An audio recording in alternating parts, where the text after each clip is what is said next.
Ô, querido, posso pedir para você ficar conectado? Temos bateria, temos condições climáticas, porque eu quero detalhar o bastidor e em seguida a gente vai aqui elaborar com o Américo e o nosso time de analistas o que aconteceu hoje, hoje não, né? Ontem, quando o Volodymyr Zelensky decide não aparecer. Eu vou ficar aqui atrás do meu computador pelo seguinte, eu quero ler exatamente o que a fonte me detalhou. Eu falei com uma fonte que está voltando com o Lula, de Hiroshima, né? Então, além do Daniel Rittner ter entrevistado o Celso Amorim, a gente tem esse segundo relato que eu trago para vocês aqui agora. Olha só o que aconteceu, né? A leitura da delegação brasileira é de que o convite aos países emergentes, Brasil, Índia, Vietnã, Indonésia, foi exatamente para poder criar essa interface do que está sendo chamado de Sul, né, do mundo, com a posição europeia e americana em relação à guerra da Rússia na Ucrânia. E aí, primeiro, né, a fonte, olha, não foi surpresa a aparição, porque quando a gente chegou já estava esse clima, a gente já sabia que ele iria aparecer, né? E aí ele chega e pede a agenda para o Lula. Então, primeiro ponto, né, o Zelensky solicita a agenda com o Lula. E aí a gente oferece a ele uma abertura, uma janela de horário. Tá? Ou seja, não era assim, pode ser às 9? Não, era, olha, então assim, essa tarde nós estamos aqui de boa, eu posso mover os compromissos que eu já tenho. O Lula iria redesenhar ou desmarcar com gente que ele já tinha marcado, a depender da hora que o Zelensky decidisse aparecer. E aí, o Zelensky vai e faz... Para vocês entenderem, né? O G7 ofereceu janelas de aparição, muitas delas porque foi em Hiroshima, no Japão, e tem essa coisa de se falar de guerra. Lá tem o Museu da Paz, né? Que lembra o ataque à bomba atômica, né? Que foi despejado, né, em Hiroshima e Nagasaki. Então, as ruínas, os líderes do G7 primeiro vão até esse local e deixam flores lá, numa forma de lembrar as vítimas e a dor da guerra. Depois, os países convidados. Então, o Lula vai lá também, ladeado pelos outros países convidados, como a Índia, como a Indonésia, como o Vietnã, e deixa ali também as flores. Era o previsto. Quando o Zelensky chega, ele faz uma visita sozinho a isso. Por que eu estou contando isso para vocês? Porque a leitura é de que... a abertura da cúpula, o convite a esses países, são países que estão mantendo essa posição de, digamos, de pedir, segundo a fonte me relatou, o representante da Indonésia disse ao Lula, a minha posição é exatamente a mesma que a sua em relação à Ucrânia. Então, a leitura final foi de que eles foram chamados para criar essa ideia de vínculo, de maior proximidade com os ucranianos. Pois muito bem, o Zelensky vai lá nesse museu, no Museu da Paz, em Hiroshima. O museu fica a exatos 200 metros do hotel onde a delegação do Lula estava, onde o Lula estava. 200 metros. A fonte me disse, era literalmente uma ponte e um quarteirão. 200 metros, muito próximo. Então, ele faz esse ato sozinho. E aí, a comitiva do Lula imaginava, bom, ele vai sair de lá e passa aqui, né? Não. Ele volta para o hotel que era a sede dos eventos do G7, esse que você está vendo aí onde ele falou. E aí, bom, o time do Lula começou a ligar para o time do Zelensky, porque o presidente brasileiro ficou esperando. E aí eles simplesmente não atenderam o telefone. Real oficial. Eles não atenderam o telefone. E aí, assim, o Américo falou, né? O Lula ficou chateado. Eu perguntei, literalmente, ele ficou irritado? E aí, a fonte me disse, cara, o Lula tem 77 anos. Ele conhece, basicamente, todo mundo que tenha um papel importante na história recente do mundo. Ele falou contra a guerra do Iraque, ele repetiu isso na frente do Biden, ele falou contra a invasão da Rússia, mas a posição dele é essa. Então, assim, quando eles quiserem falar, a gente fala. Fecho aspas, foi o que me disse a fonte. De todo modo, a ideia é que eu queria trazer aqui para vocês, e aí já vou pedir para dividir a tela aqui com o Américo. Américo, a impressão que me deixa aqui é que o Zelensky mostrou uma outra face para o mundo.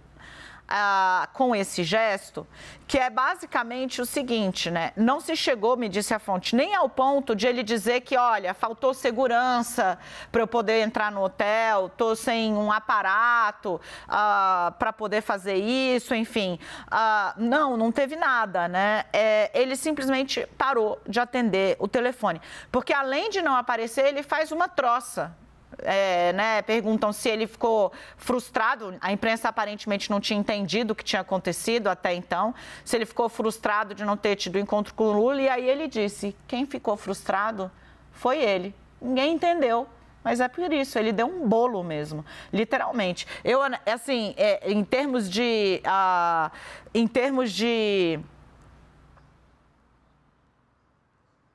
deixa eu me organizar aqui, em termos de humanidade, eu até consigo entender o presidente que se irrita e que se sente alvo de uma agressão tão grande que a solidariedade deveria ser irrestrita e o engajamento automático. Mas, diplomaticamente, eu nunca vi uma coisa tão ruim, tão ruim, tão ruim. E eu imagino que é a primeira vez que o Zelensky se apresenta de uma maneira tão irracional no palco global. Américo.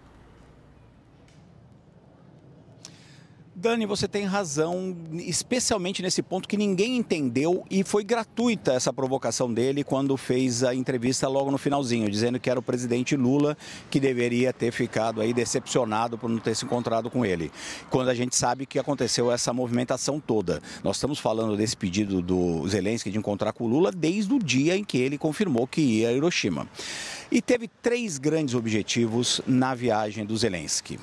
A primeira delas era estar nas manchetes mundiais e fazer com que o assunto Ucrânia fosse de fato o grande assunto do G7. Até porque ele competia muito com a questão da China. Estava acontecendo no Japão, a China é um adversário do Japão, dos Estados Unidos, teria uma preocupação muito grande ali das preocupações serem divididas. A ascensão da China e também a guerra na Ucrânia. Então a presença dele ali garantiu que a Ucrânia fosse de fato o principal aspecto e ele de fato aparecesse em todas as manchetes do jornal. Isso ele conseguiu.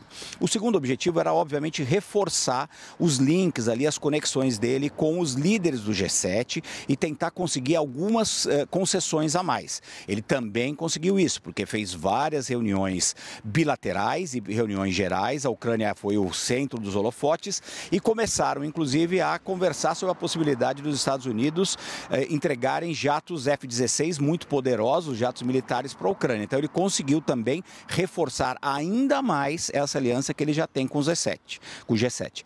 E o terceiro ponto, que era justamente tentar se aproximar mais e criar melhores conexões com os países do sul global, esses grandes países em desenvolvimento, que são Índia, Indonésia, Brasil, Vietnã, todos representados ali como convidados, ele também tentou isso, também fez algumas dessas reuniões. E aí ele não conseguiu os resultados que ele queria.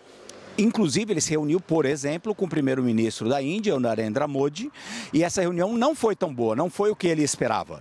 O Modi depois se encontrou com o Lula e os dois falaram, nós não somos neutros nessa questão, a gente quer o fim da guerra e a gente quer uma solução diplomática. Então, não disseram nessas reuniões com o Zelensky o que o Zelensky gostaria de ouvir, que era um apoio mais fechado à Ucrânia. E no final, ele acabou nem se encontrando com o presidente Lula. Eu quero te interromper rapidinho para a gente continuar nessa troca. Porque é o seguinte, quando o Narendra Modi diz, olha, meu caro, não é que a gente é neutro, não é que tem uma posição pró-Rússia, porque assim, tudo o que não é de envio de pedra, bala e bomba para a Ucrânia reagir, o que é válido. A minha posição também, acho que de todo mundo que é são, né? Então, assim, partindo desse ponto de vista de que você está nos assistindo e tem alguma sanidade também, o que ficou explícito e que eu acho que a fonte fez um esforço aqui para tentar me explicar é de que o G7 faz o convite a esses países para tentar forçar essa imagem de aproximação, né? De um grupo que está querendo se colocar como mediador, para que esse grupo possa passar ali a ser visto como um grupo mediador pró-Ucrânia, o que já por si só seria um contrassenso. Mas o desenho que ficou na cabeça dos caras, no fim das contas, foi esse. Apesar do balanço ser ultra positivo, eles estão fazendo um balanço ultra positivo, já eu vou detalhar aqui.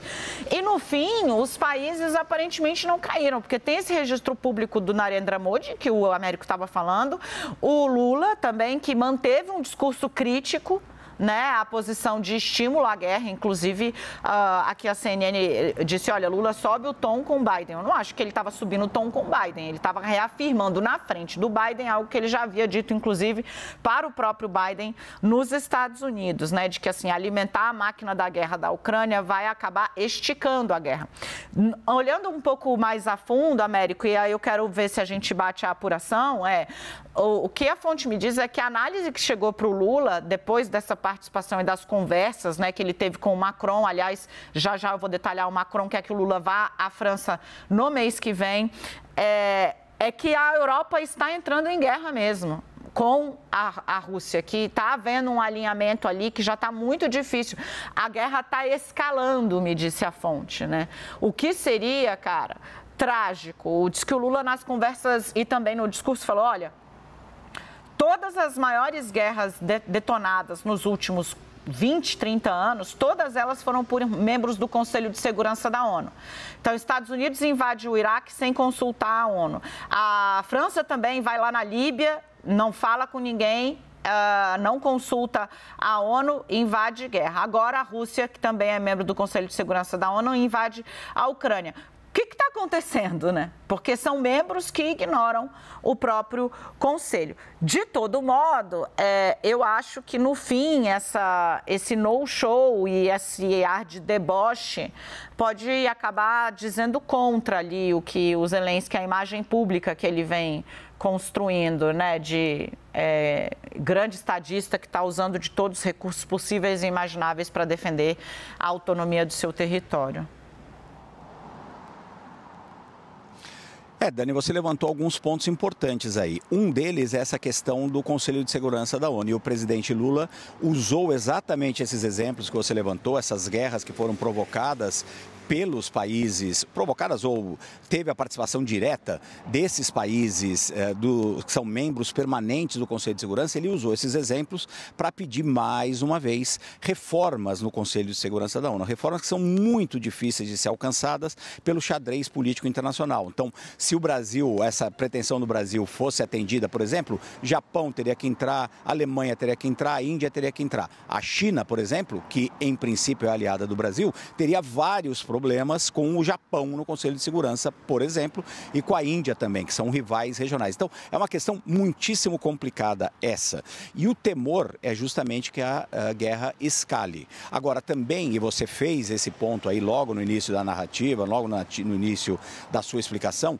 também precisamos reconhecer que a resistência ucraniana só está acontecendo por conta desse apoio dos países do G7 e da OTAN em especial. Se eles não tivessem oferecido esse apoio logo no início, a Rússia já teria tomado um quinhão muito maior do território ucraniano. Então a questão é muito complicada, mas cada país tem, obviamente, o seu interesse nacional. E o Brasil deixou claro, assim como a Índia também.